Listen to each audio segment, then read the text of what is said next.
ঢাকা বিশ্ববিদ্যালয়ের বিভিন্ন হলে ছাত্রলীগ পরিচয়ে শিক্ষার্থীদের উপর নিপীড়ন নির্যাতনের ঘটনায় ইসলামী ছাত্র শিবিরের সাবেক ও বর্তমান নেতাকর্মীদের জড়িত থাকার অভিযোগ এনেছে গণতান্ত্রিক ছাত্র সংসদ ঢাকা বিশ্ববিদ্যালয় শাখার আহ্বায়ক ও বৈষম্যবিরোধী ছাত্র আন্দোলনের সাবেক সমন্বয়ক আব্দুল কাদের।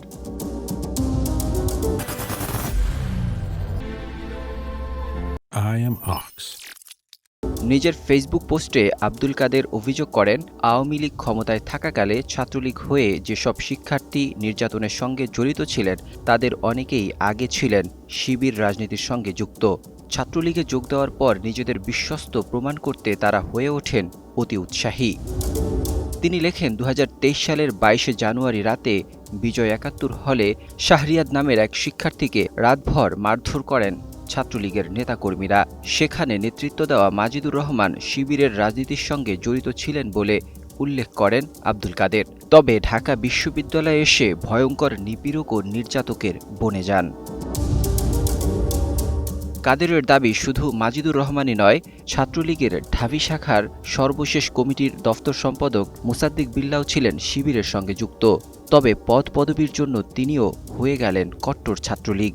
ওই পোস্টে আরও বেশ কয়েকজনের নাম উল্লেখ করেন, যাদের মধ্যে আছেন জসিমউদ্দিন হলের আফজালুন নাইম, মুজিব হলের ইলিয়াস হোসাইন, স্যার AFM রহমান হলের রায়হান উদ্দিন, যারা ছাত্রলীগের হয়ে ভয়ঙ্কর নির্যাতন নিপীড়ন চালিয়েছেন।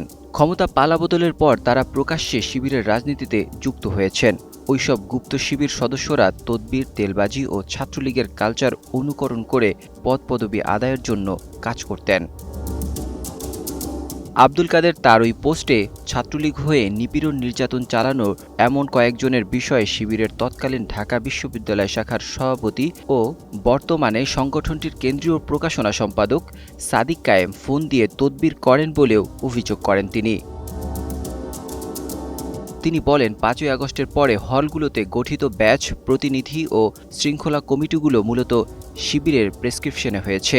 অনলাইন ভোটাভুটির মাধ্যমে নিজেদের লোকদের নির্বাচিত করে তারা পরবর্তীতে হলগুলোর এক প্রকার ছায়া প্রশাসক হয়ে ওঠেন। তিনি লিখেছেন, ওই ব্যাচ প্রতিনিধিরাই পরে ছাত্রলীগের নামে তালিকা তৈরি করে, যেখানে নিজেদের সাথী ভাইদের নাম বাদ দিয়ে দেওয়া হয়। তবে আব্দুল কাদেরের এসব অভিযোগ অস্বীকার করে সম্পূর্ণ মিথ্যা ও উদ্দেশ্য প্রণোদিত বলে দাবি করেছেন সাদিক কায়েম। তিনি তার নিজের ভেরিফাইড ফেসবুক আইডিতে দেওয়া এক পোস্টে সাদিক কায়েম এসব অভিযোগের বিস্তারিত জবাব দেন।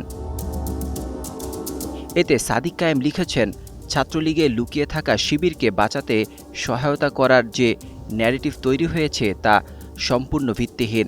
যারা নিরপরাধ অথচ ব্যক্তিগত আক্রোশে মামলার শিকার হচ্ছেন তাদের ব্যাপারে তিনি দায়িত্বশীলভাবে তথ্য যাচাইয়ের জন্য এনসিপি নেতা আরমান হোসেন ও মাহিনকে কয়েকটি নাম ফরওয়ার্ড করেন।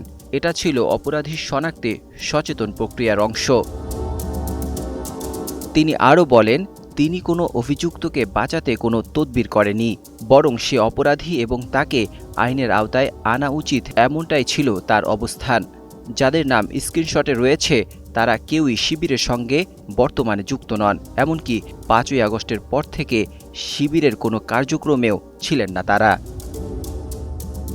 Desk report, ২১ television.